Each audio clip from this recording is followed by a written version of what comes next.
దేవునికి మహిమ కలుగును గాక. హల్లెలూయా, హల్లెలూయా. ఈ రాత్రికాల సమయంలో కొద్ది నిమిషాలు దేవుని యొక్క వాక్యాన్ని ధ్యానం చేసుకుందాం.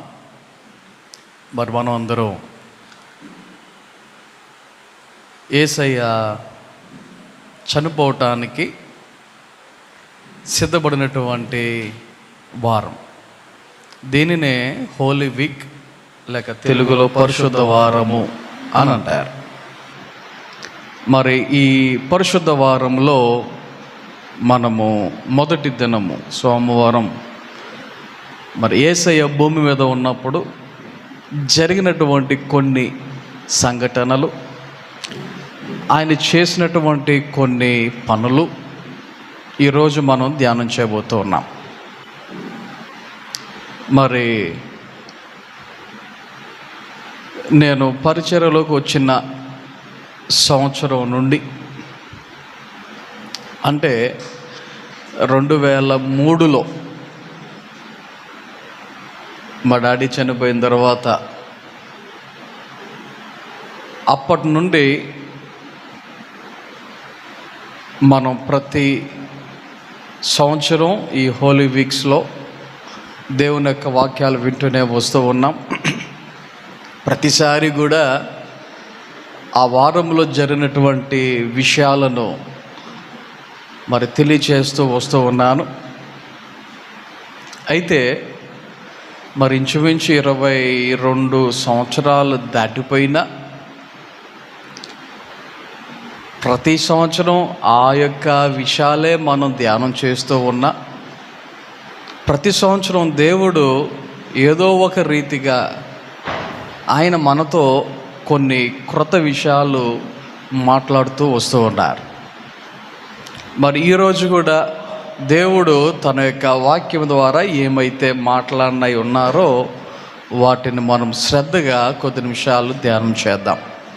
మత్తయి సువార్త 21వ అధ్యాయములో మనము గమనిస్తే, మత్తయి సువార్త 21వ అధ్యాయములో మనం గమనిస్తే, ఇక్కడ యేసయ్య యెరూషలేములోనికి ప్రవేశించినటువంటి సందర్భం, యేసయ్య గాడిద పిల్ల మీద యెరూషలేములోనికి వచ్చినటువంటి విషయాలు దేవుని యొక్క వాక్యములో మనకు కనబడుతూ ఉంటాయి. అవన్నీ నిన్న ఆదివారమున ఆయన సన్నిధిలో దేవుని యొక్క వాక్యాన్ని మనము ధ్యానం చేసాం. అయితే ఈరోజు జరిగినటువంటి కొన్ని విషయాలను కనుక మనం ఆలోచన చేస్తే, ఒకటి, ఆయన మందిరాన్ని క్లీన్ చేసినట్టుగా, అంటే దాని అర్థం ఏంటంటే చీపురీ చేట పట్టుకుని బకెట్ నీళ్ళు పట్టుకుని ఆయన కడిగేశాడు, తుడిచేశాడు, మాపెట్టాడు.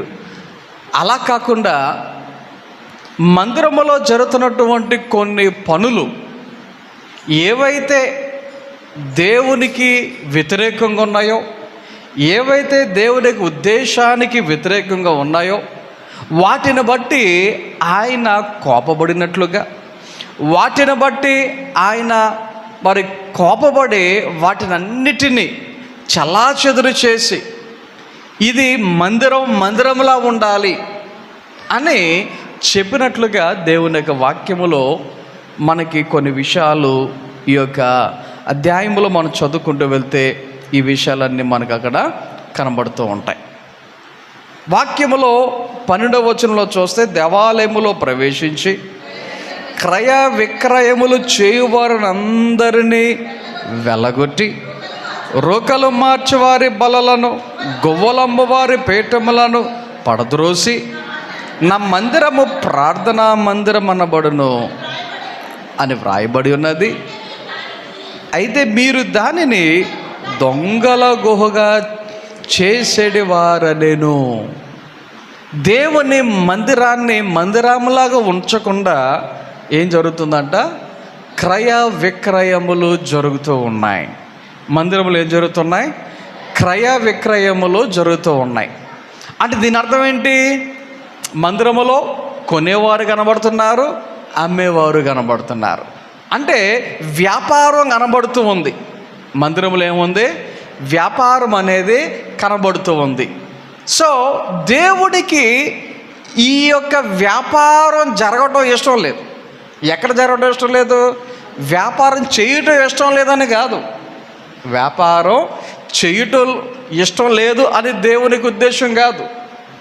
వ్యాపారం బాగా చేసినటువంటి సందర్భంలో బలా నమ్మకమైన మంచి దాసుడా అని పిలిచినటువంటి విషయం మనకు తెలుసు. అంటే 5 తలాంతులు పొందుకున్నవాడు మరి ఒక 5 తలాంతులు సంపాదించినప్పుడు ఏమన్నాడు? ఆయన బలా నమ్మకమైన మంచి దాసుడా అన్నాడు.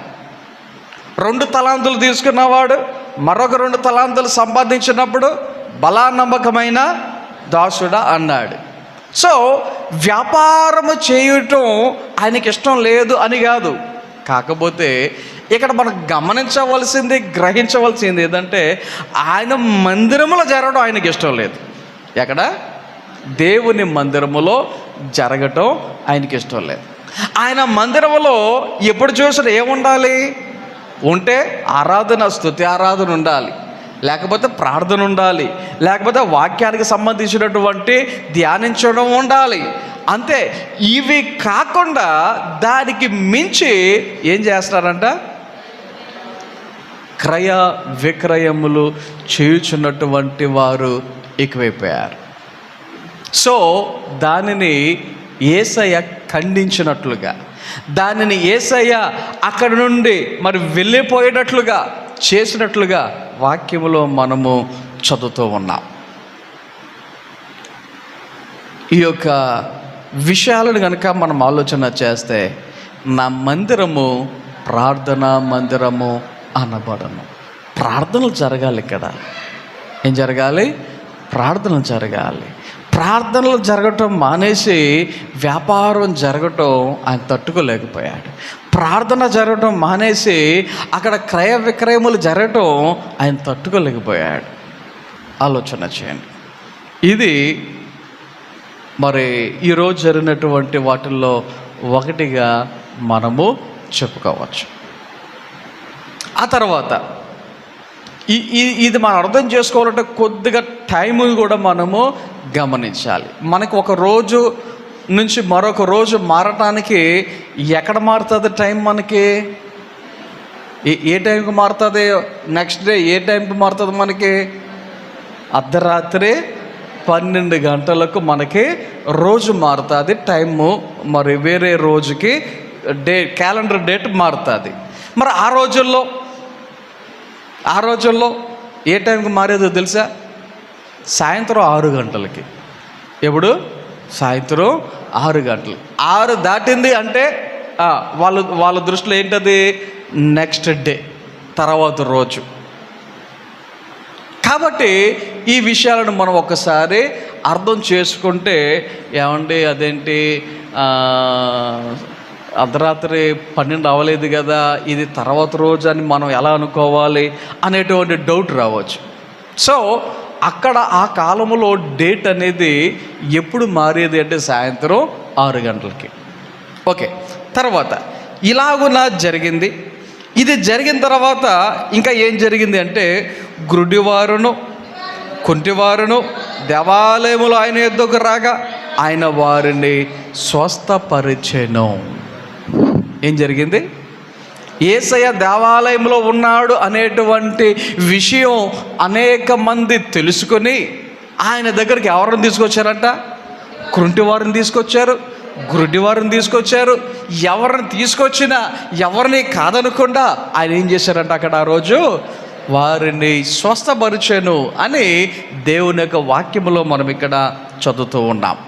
సో ఆయన మరి దేవాలయాన్ని బాగు చేయడం మాత్రమే కాదు, రెండోది ఏం చేస్తున్నాడు? ఆయన ఎవరైతే బలహీనతతో ఉన్నారో, ఎవరైతే మరి శరీర సంబంధమైనటువంటి అవసరతలతో ఉన్నారో అటువంటి వారిని ఆయన బాగు చేసినట్లుగా, స్వస్థపరిచినట్లుగా దేవుని యొక్క వాక్యములో మనం ఇక్కడ చదువుతూ ఉన్నాం. ఆ తర్వాత ఇంకా కొన్ని విషయాలు కనుక మనం ఆలోచన చేస్తే మరి అక్కడ జరిగినటువంటి విషయాలు, మరి కొంతమంది అక్కడికి వచ్చి మరి జయము జయము హోసన్న అన్నట్లుగా మాట్లాడుతూ ఉంటే మరి కొంతమంది పెద్దలు, ప్రధాన యాజకులు, శాస్త్రులు వచ్చి ఏమంటున్నారంటే అక్కడ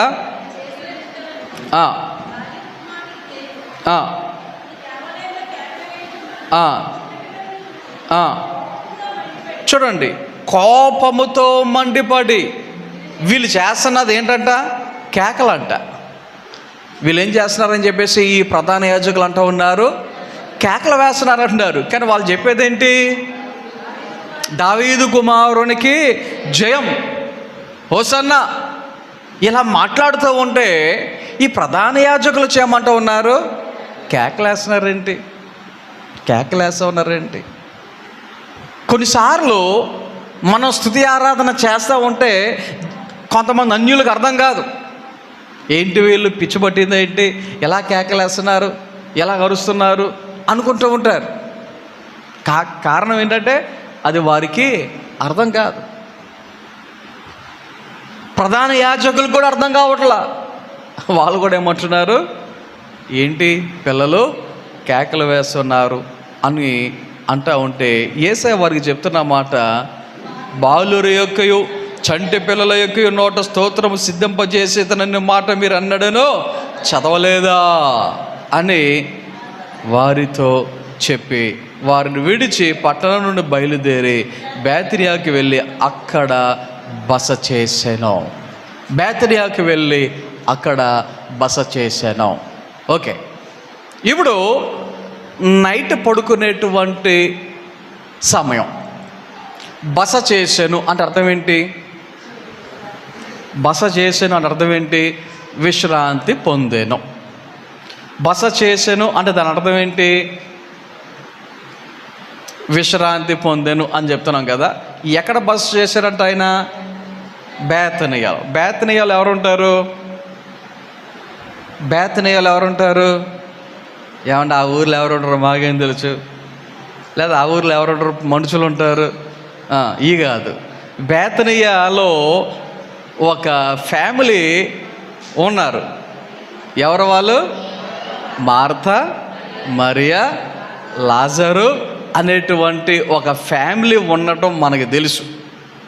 ఓకే, సో ఈ మార్తా, మరియా అనేటువంటి ఆ యొక్క అక్క చెల్లెళ్ళు యేసయ్య కానీ ఆయన శిష్యులు కానీ వాళ్ళ ఇంటికి వెళ్తే వాళ్ళు ఏం చేస్తూ ఉండేవారు?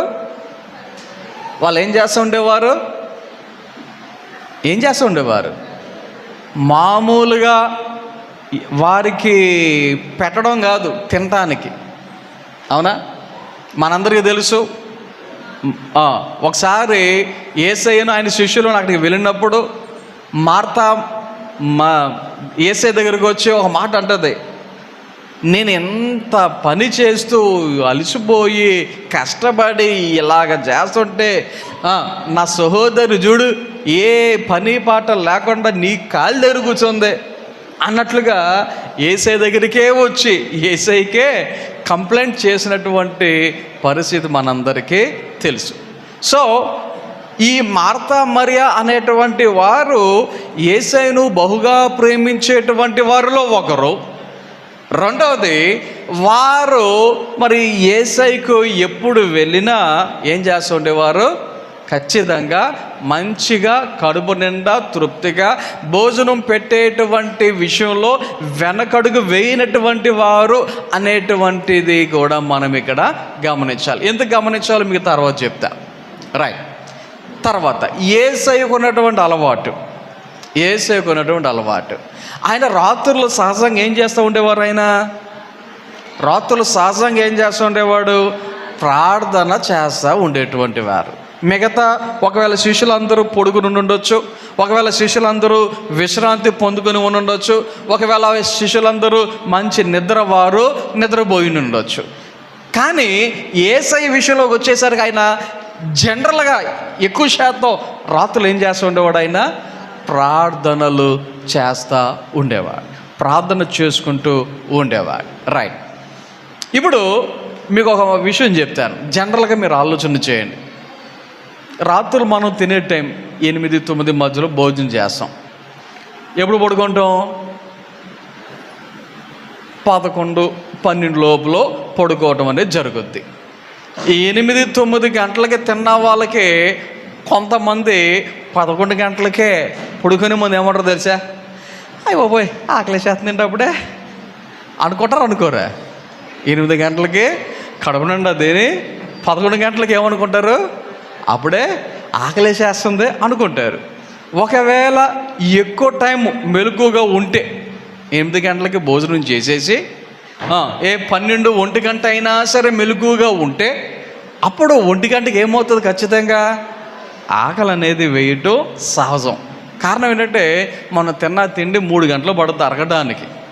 సో 8 గంటలకి తింటే 9, 10, 11 గంటలకు అరిగిపోద్ది. కాబట్టి 1 గంట అయ్యేసరికి ఒకవేళ ఆకలి వేసినా ఆశ్చర్యం లేదు కదా. సరే, మరి యేసయ్య గురించి ఆలోచన చేస్తే ఆయన రాత్రంతా కూడా ఏం చేసేవాడు? ఆయన పడుకోకుండా, విశ్రాంతి తీసుకోకుండా, నిద్రపోకుండా ఆయన జనరల్గా ఏం చేస్తూ ఉండేవాడు? ప్రార్థనలు చేస్తూ ఉండేవాడు. అంటే మెలకువగా ఉండేటువంటి వాడు. ఆయన మెలకువగా ఉండేటువంటి వాడు. సో ఇప్పుడు మెలకువగా ఉంటే మరి శాసనంగా ఏమవుతుంది? శాసనంగా ఏమవుతుంది? ఆకలి వేయటం అనేది కామన్. ఆకలి వేయటం అనేది కామన్. సరే, నెక్స్ట్ ఏం జరిగిందో చూద్దాం. 18వ వచనం. ఉదయమందు పట్టణమునకు మరలా వెళ్ళుచుండగా ఆయన ఆకలిగొనెను. చూడండి, ఉదయమందు తెల్లవారినప్పుడు ఆయన పట్టణమునకు తిరిగి వెళ్ళుచు ఉండగా ఏమయ్యాడు? ఆకలిగొనెను. అప్పుడు త్రోవ ప్రక్కన ఉన్న ఒక అంజూరపు చెట్టు నుంచి వచ్చి దాని యొద్దకు రాగా దాని యందు ఆకులు తప్ప మరేమీ కనబడలేదు కనుక దానిని చూచి ఇక మీదట ఎన్నటికీ నేను కాపు కాయకొందువుగాక అని చెప్పాను. తక్షణమే ఆ అంజూరపు చెట్టు ఎండిపోయెను. ఓకే, ఇక్కడ కొన్ని విషయాలను మనం ఆలోచన చేద్దాం. ఏంటి ఆ విషయాలు అంటే, ఆయన ఉదయాన్నే పట్టణానికి వెళ్ళుచూ ఉండగా ఆకలిగొనెను.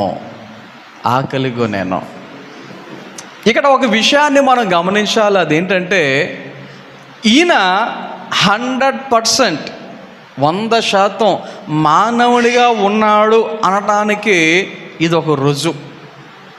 దేవుని కుమారుడిగా అంటే కొంతమంది ఏమనుకుంటారు? ఈయన దేవుడు కదా, దేవుడికి ఎందుకు ఆకలి వేయాలి అన్నట్లుగా కొంతమంది అనుకుంటూ ఉంటారు. కానీ ఈయన దేవుడే, కానీ మానవుని స్వరూపమును ధరించుకొని భూమి మీదకు వచ్చాడు. కాబట్టి ఇక్కడ 100% ఒక మానవుడిగానే ఉన్నాడు అనడానికి ఇది ఒక ఎగ్జాంపుల్. ఓకే, ఇప్పుడు ఈయనకి ఆకలి వేసింది. ఈయనకేమైంది? ఆకలి వేసింది. ఒక్కసారి ఆలోచన చేద్దాం. రాత్రి ఎక్కడైతే ఉన్నాడో, రాత్రి ఏ ఊరిలో అయితే ఉన్నాడో, రాత్రి ఎవరింట్లో అయితే ఉన్నాడో అదే ఇంట్లో ఉదయాన్నే టిఫిన్ పెట్టమంటే వాళ్ళు బెటరా? చెప్పండి ఒకసారి. యేసయ్యకు టిఫిన్ పెట్టమంటే వాళ్ళు బెటరా? యేసయ్య ఆకలేస్తుంది అంటే వాళ్ళు ఆకలితో పంపించేస్తారా? అలా ఆకలితో పంపించేటువంటి కుటుంబమా అది? అలా భోజనం పెట్టకుండా పంపించేటువంటి కుటుంబమా అది? బాగా అర్థం చేసుకోండి. మార్తా మరియా అనేటువంటి వారు వద్దన్న ఇంకా ఇంకా ఇంకా ఇంకా తిను ప్రభువా అని బలవంతం చేసేటువంటి వారిలో ఒకళ్ళని మనము గమనించవచ్చు. అయితే యేసయ్య వారి దగ్గర భోజనం చేయలే, వారి దగ్గర టిఫిన్ చేయలే, వారి దగ్గర కావాలని అడగల. ఆయన ఉదయాన్నే బయటకు వచ్చేసారు. మీకు ఇంకొక విషయం చెప్పాలి. అదేంటంటే యూదుల ఆచారం ప్రకారంగా, యూదుల పద్ధతి ప్రకారంగా ఉదయాన్నే ఎట్టి పరిస్థితుల్లో టిఫిన్ని లేదా బ్రేక్ఫాస్ట్ని వారు స్కిప్ చేయరు. యూదులు ఎవరు కూడా ఉదయాన్నే టిఫిన్ చేయటం మానరు. జనరల్గా మనం రోజుకి ఎన్నిసార్లు తింటాం? 3 సార్లు కదా. మనకులాగా యూదులు 3 సార్లు తినరు, 2 సార్లు తింటారు. ఉదయం టిఫిన్ ఒకసారి కడుపు నిండా తింటారు.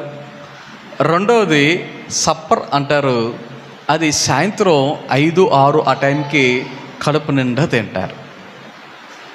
మధ్యలో ఫ్రూట్స్, వాళ్ళకి కావాల్సినటువంటి యాపిల్స్ కావచ్చు, అంజూరం కావచ్చు, లేకపోతే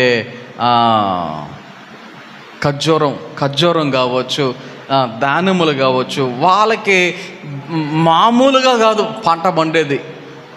సో మిగతా టైంలో వారు ఇలాంటివి తింటూ ఉంటారు.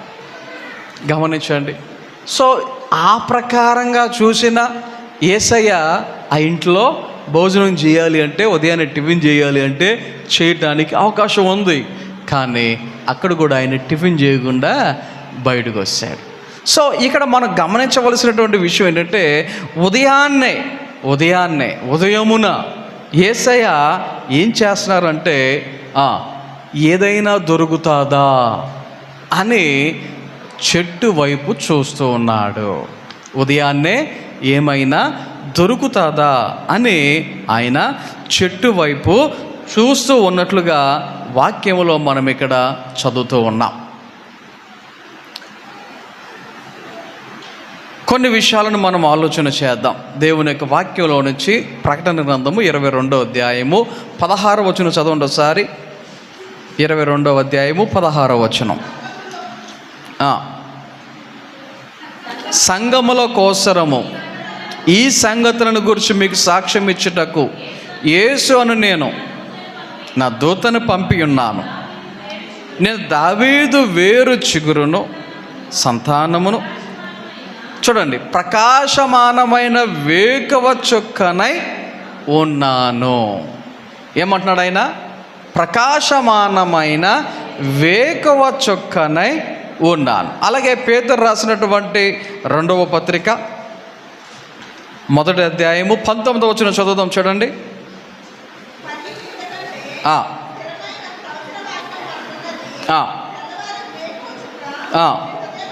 మీ హృదయములలో ఉదయించు వరకు ఆ వాక్యము చీకటి గల చోటున వెలుగిచ్చు దీపమైనట్టున్నది.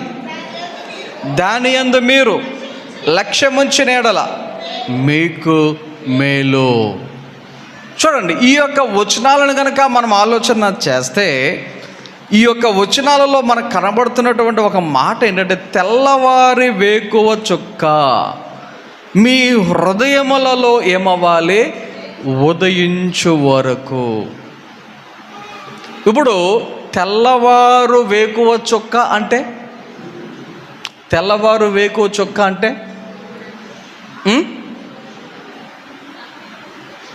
గమనించండి సార్. అది ఎప్పుడు జరుగుద్ది? అది ఎప్పుడు ఉదయిస్తుంది? ఉదయాన్నే కదా. అలాగున మీ హృదయములలో ఉదయించాలి. ఏ టైంలో? ఉదయమున మీ హృదయాలలో ఉదయించాలి. అందుకనే దావీదు గారు ప్రార్థన చేస్తూ దేవా, ప్రభువా, ఉదయమునే నా ప్రార్థన నీ సన్నిధిలో చేరునుగాక. ఎప్పుడు చేస్తున్నాడంట ప్రార్థన ఆయన? ఉదయమునే. ఆలోచన చేయండి. దేవుని యొక్క బిడులుగా మన జీవితంలో తెల్లవారినప్పుడే, ఉదయమునే మనం లేవటమే అంటే, నా ఉద్దేశం 10 గంటలకి, 11 గంటలకి, 1 గంటకి అని కాదు. కాకపోతే కొంతమంది పరిస్థితులను బట్టి మరి నైట్ డ్యూటీలు చేసేవాళ్ళు ఉంటారు. నైట్ అంతా పనిచేస్తారు. వాళ్ళు పడుకునేది 8 గంటలకు 9 గంటలకు పడుకుంటారు. మరి వాళ్ళు ఇప్పుడు లెగాలే. సో ఇటువంటి వాళ్ళ గురించి నేను మాట్లాడుతున్నా. జనరల్గా సహజంగా రాత్రులు పడుకున్నప్పుడు ఉదయాన్నే మనం లేవటం దేవునితో, ప్రార్థనతో, ఆయనతో సహవాసము కలిగి మనం లేచేవారముగా ఉండాలి. ఇక్కడ యేసయ్య ఉదయాన్నే ఆయన ఏం కోరుకుంటున్నాడంటే చెట్ల నుండి ఫలములను కోరుతూ ఉన్నాడు. చెట్టు నుండి ఫలములను కోరుతూ ఉన్నాడు. అంటే ఆయన యొక్క ఉద్దేశములో ఆయన ఒక చెట్టును చూచినప్పుడు ఆ చెట్టు నుంచి ఏం ఆశిస్తున్నాడు? ఆయన ఫలములను ఆశిస్తూ ఉన్నాడు. సో మన జీవితంలో మరి పోయిన నెలంతా కూడా జల్దరు వృక్షం గురించి వాక్యం చెప్పినప్పుడు ఒక వారం ఇలాగ చెప్పా, మనుషులు దేనితో పోల్చబడ్డారు అంటే చెట్లతో పోల్చబడ్డారు అని నేను చెప్పాను కదా. అలాగున చెట్లతో పోల్చబడినటువంటి మన జీవితంలో ఎలా ఉండాలి అంటే ఫలములను కలిగిన వారముగా ఉండాలి. ఫలములను ఫలించేటువంటి వారముగా మనం ఉండాలి. కారణం ఏంటి అంటే ఆయన మన నుంచి ఎక్స్పెక్ట్ చేసేది ఏది అంటే ఫలములు.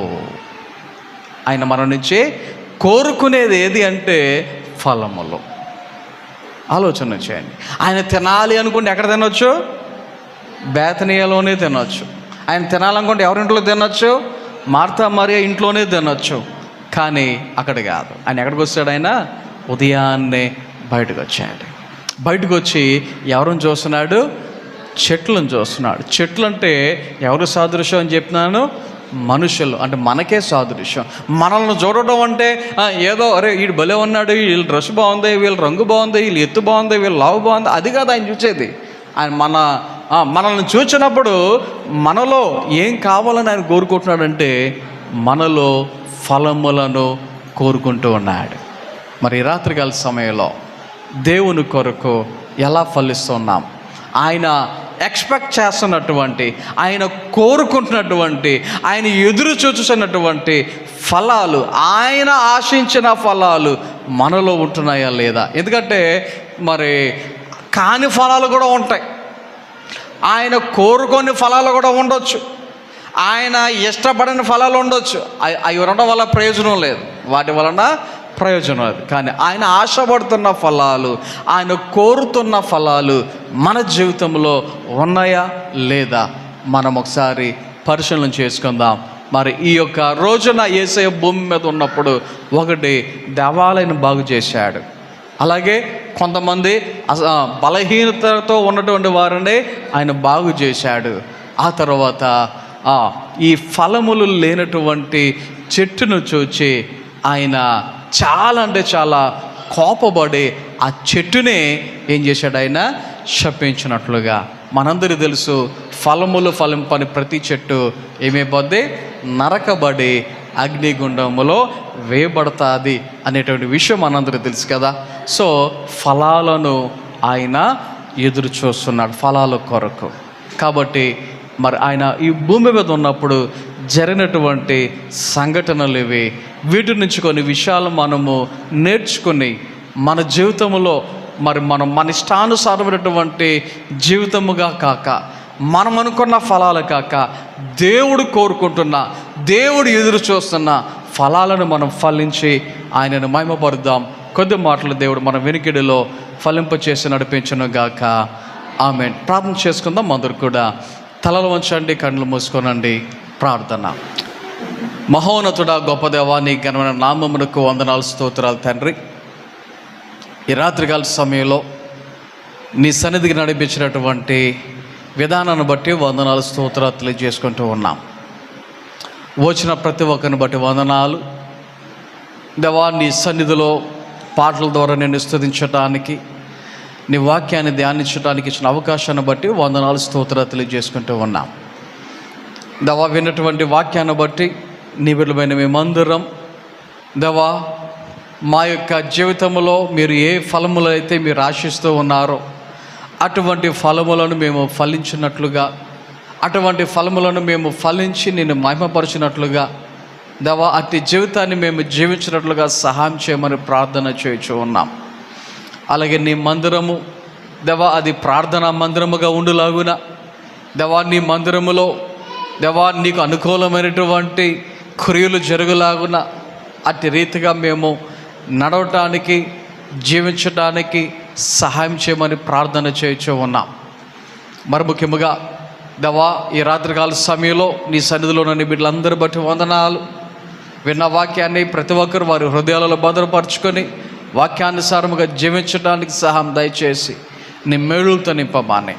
దేవా, ఈ రాత్రికాల సమయంలో నీ బిడ్డలమైన మేము నీ సన్నిధి విడిచి మొగ్రహాలకు వెళ్ళుచుండగా నీ మెండైన దేవునులతో ఆశీర్వాదాలతో నింపి మీరే నడిపించి మహిమ ఘనత ప్రభావాలు పొందుకొనమాని యేసు నామమున ప్రార్థన చేయుచున్నాము తండ్రి, ఆమేన్. మన తండ్రి అయిన దేవుని ప్రేమ, కుమారుడైన యేసుక్రీస్తు వారి కృప, పరిశుద్ధాత్మీకమైన సహవాసము, సహాయము, కాపుదల, నడిపింపు ఇప్పుడు ఎల్లప్పుడు ఆయన బిడ్డలైన మనందరకు సదాకాలము తోడు నడిపించును గాక. ఆమేన్.